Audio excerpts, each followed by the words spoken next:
24 minutes to 11. I have some very sad news. Comedian John Clarke, who with Bryan Dawe has been a fixture on our screens on the ABC and has been responsible for so many other fabulous TV programs. Sadly, John Clarke has, over the weekend, has died whilst hiking in country Victoria. I've just been told this news, and I was chatting to John last Thursday in the foyer here at the ABC.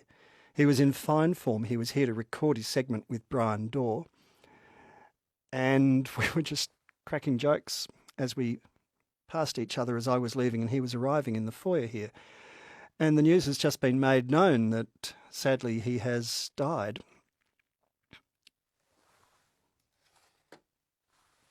I'm a bit stuck.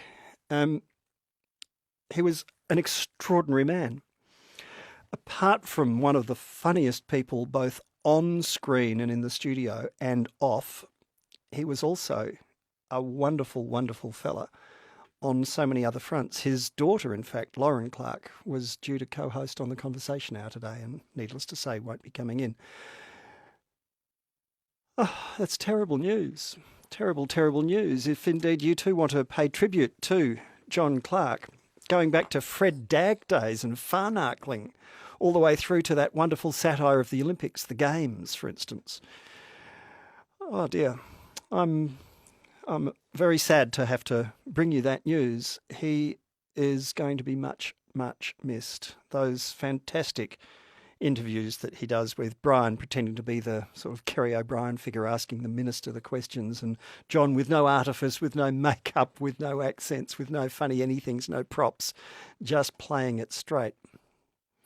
They have been so sharp, so penetrating, so insightful over so long. Just extraordinary stuff. And now no more. John Clarke, farnarkling, Fred Dagg, the Games, Clarke Dawe. John Clarke, sadly, has died over the weekend. Let's just pay a little bit of a tribute. Thanks for your time. Good to be with you, Brian. Good evening. I know you don't worry too much about the polls, but you are falling behind. We don't worry too much about the polls, Brian, but I would expect the polls to improve anyway as these new proposed company tax cuts kick in. Yeah, and I read this week that the company tax cuts have passed this pub test. Oh, yes, a ringing endorsement this week in the pub test, Brian. How do you determine what passes the pub test? Well, Malcolm Turnbull and I went to a pub, Brian, and we sought people's views. We said, what is your view of these proposed company tax cuts? Who'd you ask? Myself personally? Yeah. I asked Malcolm, Brian. And who did Malcolm ask? He asked me. In a pub? In a pub, yeah. It's a pub test, Proper Brian. pub. You do it in a pub. I mean, we were surrounded by ordinary people who were just having a few, but there couldn't be a fairer test of the mood of the meeting.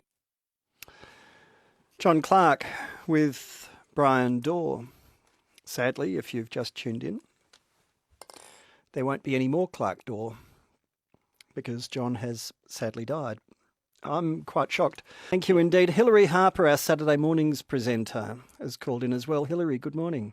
Good morning, John. Yeah, I just heard the news in the car on the way to the city and was so sad. But I think, like a lot of people, I felt I knew him long before I ever met him because he was just such a personable man. But when I was a baby radio worker, I ran into him in a cafe and I was reading the newspaper and looking at him secretively with awe, and he came over and pointed to something in the paper and struck up a conversation with me, which led down very unexpected paths to poetry.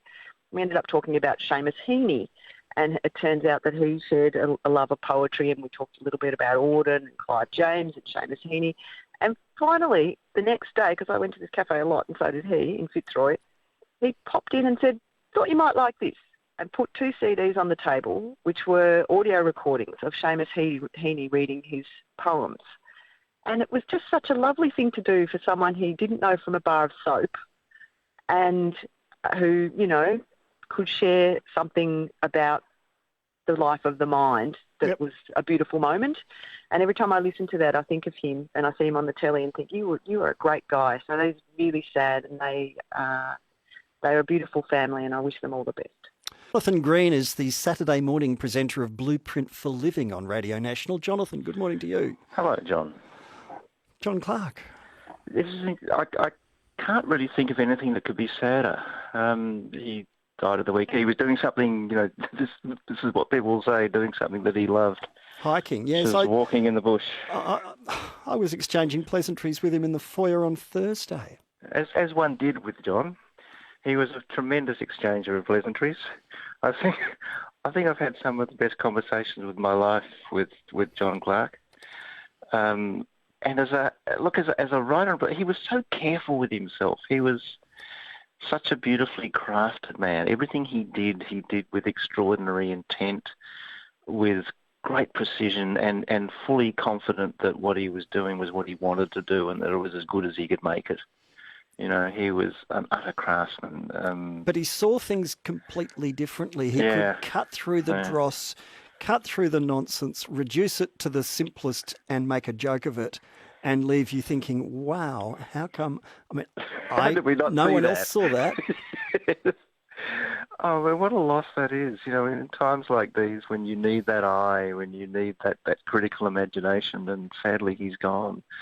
I mean, his writing, so he's been doing a column for me at Meanjin in recent times, and his writing is just blissful, but he would pick through it and work at it and go back and forwards and sort every little word. He was so careful and so precise and so clever. It's such a, somebody like him could have just milked it, could have just done everything and used every opportunity, but he didn't. He wanted to make everything count, make everything good. I don't know anyone else with such a twinkle in their eye. Just extraordinary, Jonathan. I mean, he has the most, he didn't laugh out loud. He wasn't a sort of loud, guffawing kind of guy. But he had this incredible capacity to laugh with his eyes. And yet he despaired at so much as well. Yeah.